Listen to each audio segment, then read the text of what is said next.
Welcome. The topic we'll be discussing in this lecture is dynamic memory allocation. So basically we'll be discussing like how memory can be allocated dynamically in C programming language. Right? So first of all, there is a question. There may be a question like why should we allocate memory dynamically? Before that, what is meant by dynamic memory allocation? So dynamic memory allocation means allocating memory at runtime. If the memory allocation happens during execution time, then that is called as dynamic memory allocation. If the memory allocation happens during compile time, then that is called as normal memory allocation or static memory allocation.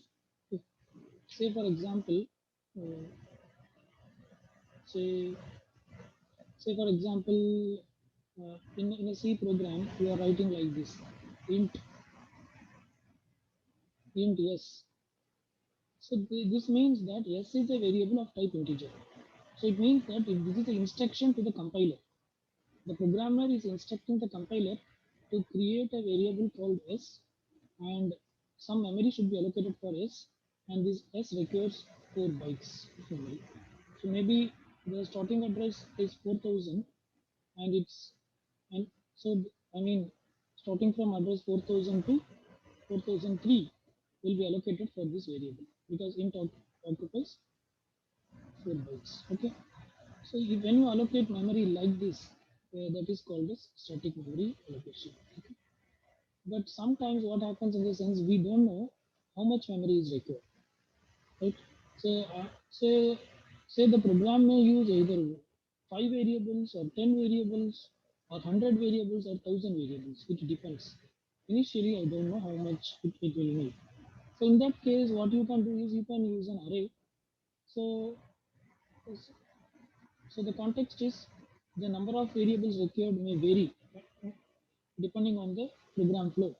It may be sometimes it may require only just 5 variables, sometimes it may require 50 variables, sometimes it may require 500 variables, or sometimes it may require 1000 variables. In that case, to deal with that, then you can declare an array of maximum size. So you may declare an array of size 10,000. Now what will happen? Okay, this is a static allocation only. But this will create an array of size 10,000 location. So it means that 10,000 location means it's an integer array where each location occupies 4 bytes. So how much bytes should be allocated? 10,000 into 4, 40,000 bytes should be allocated. Are you getting? So if the starting address is 2000, if the starting address is 2000, then the ending address will be 42,000, right? So, but uh, but another important thing is out of this array, how much locations we are going to use, we don't know. So this is the starting element, and the last element will be uh, so zero. So 10,000 element. So 0 to 9,999 element. This array will hold. But depending on the program flow, sometimes this out of this array you will be using only 5 locations. In that case, all the remaining locations, okay, all the remaining 9,995 locations are wasted. Sometimes it may use only 50 locations. Sometimes it may use only 100 locations. In that case, you are allocating, you are holding this much space that you are not using. So it is a wastage of space and it is not an effective way of programming. Okay? So in such cases, it is advisable to go for dynamic memory allocation. So using dynamic memory allocation in the runtime, on the flow, you can allocate memory. Right? So dynamic memory allocation, how it is done in the sense. So dynamic memory allocation is achieved by using these functions: malloc, calloc, realloc, and free. Using these functions, dynamic memory allocation is done in C programming. So, so how that happens, that we will discuss in this session. And all these are predefined functions. malloc is a predefined function, calloc is a predefined function, realloc is a predefined function, and free is also a predefined function. And all these functions are available in the header file stdlib.h. So if you want to use any of these functions, then the program should include stdlib.h. So as we previously discussed, if you want to use scanf for printf, you should include stdio.h. Similarly, when you want to use malloc, cloc, realoc, or free, you should include stdlib.h. Right? So let us first try to understand how malloc works. So this is the syntax for malloc. PTR is a pointer. Okay, some pointer. It may be an integer pointer or it may be a character pointer. Okay, and then equal to cast type. So here some data type should be specified. If you want to allocate memory for holding integer values, then here you have to give int star. Okay. If you want to allocate memory dynamically, if you want to allocate memory for storing floating point values, then here you have to give float star. If you want to dynamically allocate memory for storing double values, then here you have to give double star like that. And malloc is the actual function. Within bracket, you have to specify how many bytes, how much bytes should be allocated. Okay. So you can directly give a number also here. You can, if you give just 4, it will allocate 4 bytes, where you can store one integer. If it is, if this is int star. If you give 8, it will allocate 8 bytes, where you can store 2 integers. Okay. If you instead of bytes in the byte size place, if you give 64, it will allocate 64 byte, where you can store 8 integers. Okay. So this is the syntax. So here is the example like how normally we use malloc. Here we are declaring 3 pointers, ptr1, ptr2, ptr3. All these are pointers to integer. ptr1 is a pointer to integer, 2 is also a pointer to integer, and 3 is also a pointer to integer. And there is a variable n which is holding the value 4. Okay, this n is a normal integer which contains the value 4. And here now we are dynamically allocating memory for all these pointers. ptr1 is equal to int star malloc size of int. This size of is a function which will give the size of integer. So the size of integer is 4. This integer occupies 4 bytes of memory. So this will return 4. So it means that it allocates malloc 4. This statement will allocate 4 bytes of memory, and whatever the memory allocated, it is typecasted to integer type. That is, in that memory, an integer value can be stored. So this is what this statement will do. It will allocate 4 bytes of memory to store one integer. Okay. Say I want to store more than one integer. I want to store 5 integer or 10 integer or 100 or 1000. Then you can follow this syntax. ptr2 equal to int star malloc. Here we are giving 5 into size of integer. What is size of integer? 4. So this is 5 into 4. 5 into 4 means 20. So it will allocate malloc 20. So it means it will allocate 20 bytes of memory. And this 20 bytes of memory, in all these 20 bytes, you can store only integer value. An integer occupies 4 bytes. Okay, integer occupies 4 bytes. So, so 20 by 4 is 5. So this it will allocate 20 bytes of memory where 5 integer can be stored. Okay. Or instead of this 5 is a constant, or instead you can use a variable also. Here n is a variable. So the third way of using what it says is ptr3 is equal to int star malloc n into size of integer. So here n is 4. Size of integer is also 4. So 4 into 4 is, it will allocate 16 bytes of memory which can be used to store integer values. So this 16 bytes can be used to store 4 integers. Okay. Right. So this n value may be a user input. So dynamically you can change the n values, maybe based on user input or whatever may be, right? So this is how dynamic memory allocation happens. Assume that n is 40 instead of 4. Then how much memory it will allocate? It will allocate 160 bytes of memory, where you can store 40 integers. If you give 400, it will allocate 400 into 4, 1600 bytes of memory, where you can store 400 integers. If you give 4000, it will allocate that much from 4000 into 4, that much bytes memory, where you can store 4000 integers, right? But here only if it is required, only if it is required, then you will change the value of n. So depending on the requirement, the n value can be assigned, and accordingly the memory can be allocated, so the memory will not go waste. You getting? This n you can take it as a user input. Say how much bytes you want to, how many integers you want to use. Like that you can ask the user. If the user says 5, then you can read that in n. Then you allocate memory for 5 integers. If the user says 500, then you assign n to 500. Then allocate memory for 500 integers. Right? 500 locations which can be stored integer value. But you see there is only one pointer. There is only one pointer which is pointing to all these 4 locations or 5 locations. Now, how using this pointer we will access all the lines, that we will discuss with the program. So here is a simple program using malloc. First program, in this program we are using only what do you call? In this program we are using only one variable. Okay, I mean we are not variable.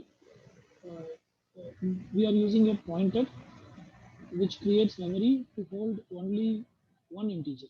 Okay, so we are including two header files, stdio.h and also stdlib.h, and there is a pointer ptr1, and n is assigned with 5. Then we are saying ptr1 is equal to int star ml of size of int. So we know the size of int is 4, so this will allocate 4 bytes of memory which is used to hold an integer. Then we are asking the user to enter a value, and whatever the value the user gives, that is stored in ptr1. So sorry, I missed the ampersand here. Here ampersand is there, right? So scanf. Sorry. Ampersand is not required. Ampersand is not required because ptr is a pointer, and pointer always points to an address, right? So ampersand is not required. So the logic is whatever the code is correct.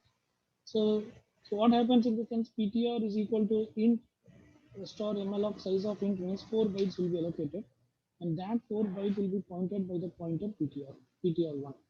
So ptr1 is a pointer. Okay, say the address of ptr1 is 2000, and this memory int star malloc size of int, it allocates 4 bytes of memory. Say the starting address of this is 1000. 4 bytes out of the 4 bytes, say the first address is 1000, then the last address will be 1003. Okay, so it means that when you say ptr1 is equal to int star malloc size of int, it means that ptr1 will be holding 1000. That means that ptr1 is pointing here. Okay, ptr1 is pointing here. So ptr1 contains 1000. So printf enter a value scanf percentage d ptr1 means it refers 1000. So whatever the user gives input, it will be stored in the location 1000. Say the user gives the value as 697. So that will be stored in this location. And now we want to display the whatever the value we read. So we are using the printf. Printf, the value entered is percentage d star ptr1. Star represents value at location. What is ptr1? 1000. Star represents value at 1000. What is the value at 1000? 697. So it will display 697, return 0. Okay. So it's a very simple program which dynamically allocates the memory for holding one integer. Next, let us see how can we dynamically allocate memory for holding more than one integer. So I want to hold more than one integer, 5 integers or 10 integers, whatever it may be. Then how to do? So again, we are including the header files stdio.h and stdlib.h. This is the main function. We are creating a pointer ptr1 for integer, and there is a variable n which is assigned with 5. But this n can be changed dynamically, and there is a variable I for loop control, because now we want to create dynamically memory for holding 5 integer values. Okay, so we are going to use a loop here. Okay. So what we are doing, we are allocating memory. So Let us understand at this point what will happen. Let us first understand. When this statement is executed, what will happen? Some memory will be allocated for PTR1. Some memory will be allocated for PTR1. Okay. Uh, Say the address is 2000. Address is 2000. PTR1 is a pointer. Okay. And n is a variable. So for n also some memory is allocated. N is an integer variable. Okay. So it 4 bytes will be allocated. Say its starting address is 5000. Its ending address will be 5003. Okay. And it is holding the value 5. Similarly, for I also memory is allocated. Okay. Then when you give this statement, int star malloc n into size of int, then what happens? Size of int is 4, n is 5, so 5 fours are 20. It will allocate 20 bytes of memory, which can hold integer values. So it will allocate 20 bytes of memory, which can hold 5 integer values. So it will allocate 20 bytes of memory, which can hold 5 integer values. Okay. So this location can hold 5 integers: 1, 2, 3, 4, and 5. Okay. And each location size is 4 bytes. So this is 4 bytes. Like that, everything is a 4-byte location. Okay. So so if the starting address is 1000, if the starting address is 1000, okay, then this will be 1003. Okay, 1003. Next will be 1004, 5, 6, and 1007. Up to 4 to 7. Okay. Next will be 8, 9, 10, and 11. Okay. So that will be up to 1011.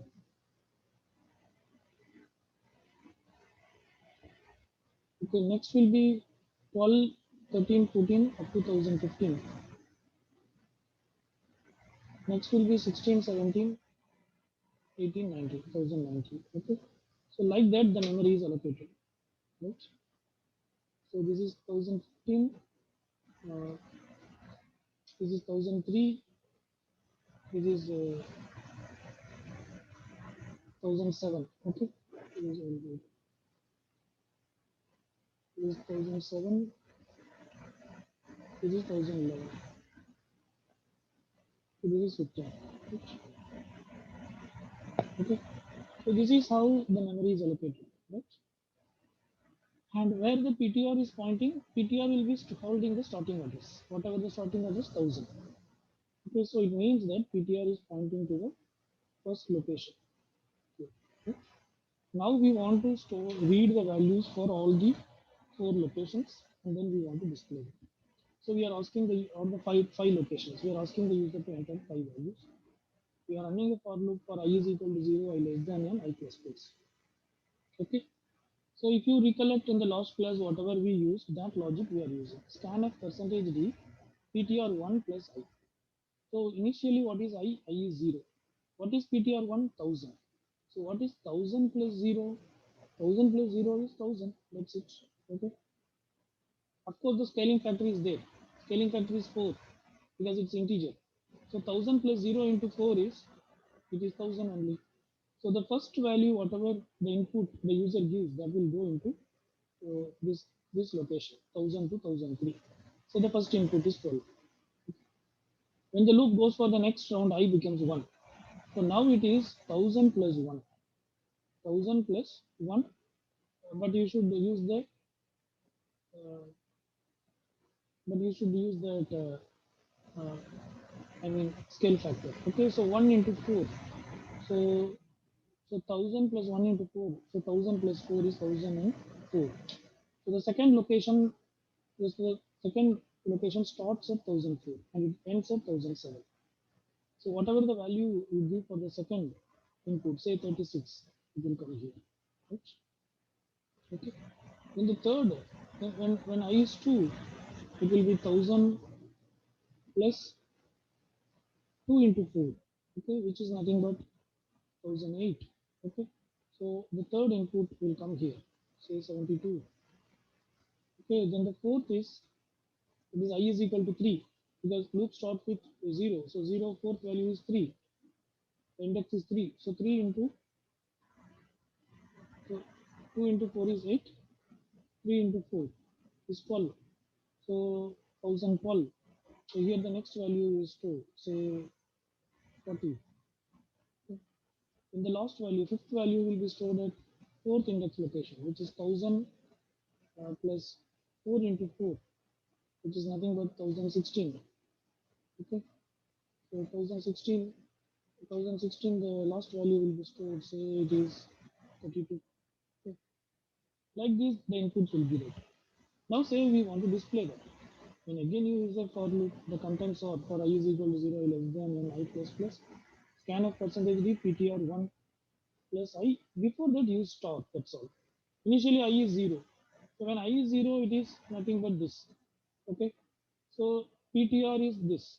Star PTR is what? Value at this. Value at 1000 is 12. We'll display it.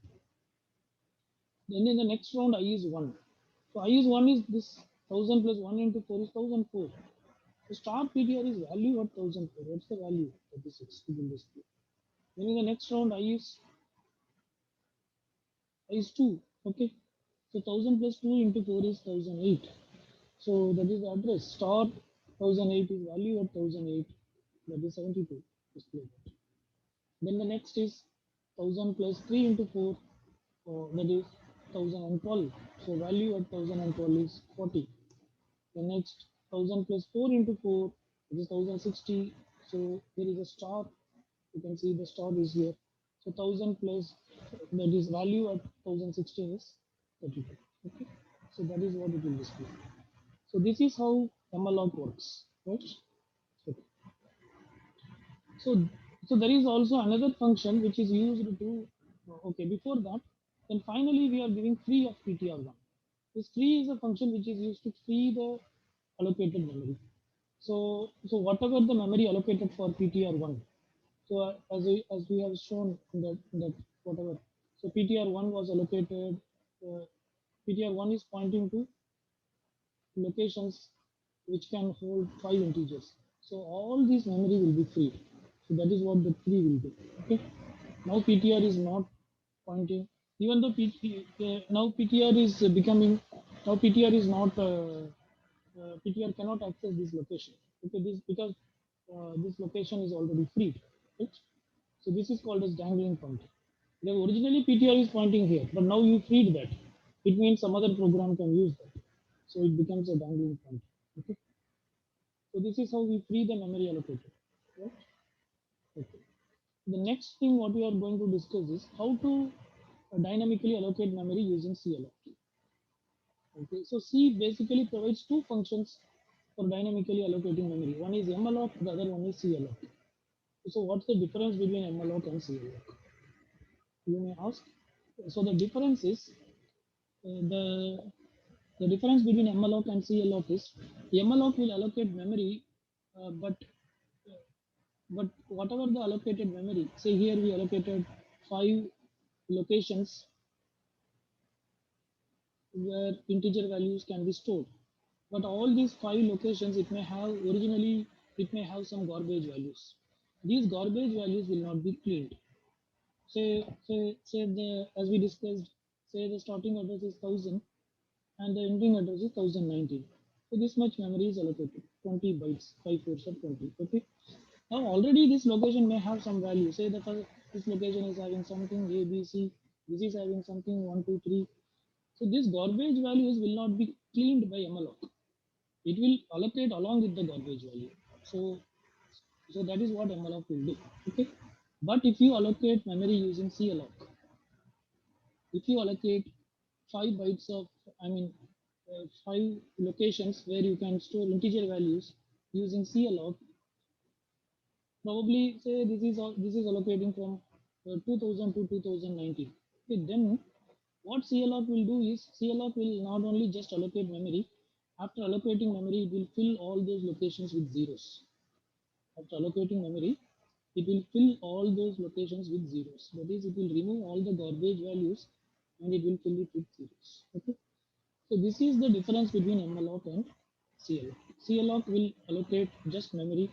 It won't clear the garbage values. Sorry, malloc will allocate just memory. It won't clear the garbage values. Whereas cloc will allocate memory, and whatever the locations it is allocated, it will be filled with zeros. That means it will clear all the garbage values. Okay. So the C in cloc stands for clear the garbage value, clear the garbage values and allocate memory. That's what C stands. Okay. And in the syntax also, it slightly differs. So this is the syntax. Ptr is some type of pointer equal to cache type, which is type any data type for which type of what type of data you want to store in the memory. And then cloc within bracket n comma element size. So here n represents how many locations you want to allocate. Okay. Say if n is 4. Okay. If n is 4 and this is also 4, okay, then it will allocate 4 into 4, 16 bytes of memory it will allocate. Okay, like that it will allocate. So here element size represents what type of value you want to store. Okay, so element size is 4 for integer. Okay, so this is used to allocate memory for storing 4 integers. If you want to allocate memory for storing only one integer, then you give 1 comma 4. If you want to allocate memory for storing one double value, then you can give 1 comma 8, or you can give 1 comma size of float or size of double, like that. Right? So if you want to allocate memory for storing one double, then we give 1 comma size of double. Size of double. Right? If you want to allocate memory for storing four double values, then we'll give 1 comma size of double. Okay. Right? So this is the example. Again, we are creating 3 pointers ptr1, 2, and 3, and there is a variable n which is assigned with 4.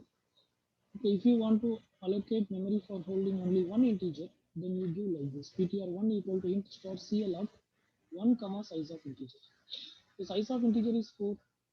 So 1 into 4 is 4. It will allocate 4 bytes of memory to store one integer. If you want to allocate memory for storing 5 integers, then you can give like this: ptr equal to int star cloc 5 comma size of int. Okay, so size of int is 4. Okay, like that, size of int is 4. Like that, 5 units of memory it will allocate. Okay, size of int is 4. Like that, it will allocate 5 units. So totally 20 bytes will be allocated, where 5 integers can be stored. Okay, or you can use like this: ptr3 is equal to int star cloc n comma size of int. So size of int is 4. Okay, so 4 bytes of memory will be allocated. Like how many units? N units of 4 bytes of memory. Okay, so here n is 4. It will allocate 16 bytes to store 4 integers. Right? So other than that, everything is same. So here you need not use store. You can just say 1 comma size of int, which will allocate memory for storing one integer. 5 comma size of int, which will allocate memory for storing 5 integers. N comma size of int, which will allocate memory for storing n integers. Okay. Fine. So what would be the syntax for storing 5 float values? You can say there is a pointer ptr4. Okay, so there is a pointer float. Okay, store ptr4.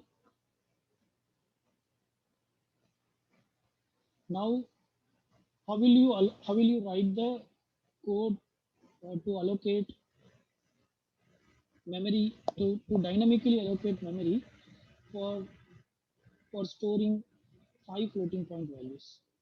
Okay, you should dynamically allocate memory where 5 floating point values can be stored. So this you can try as a small assessment. You try. What will you write? ptr4 equal to dash.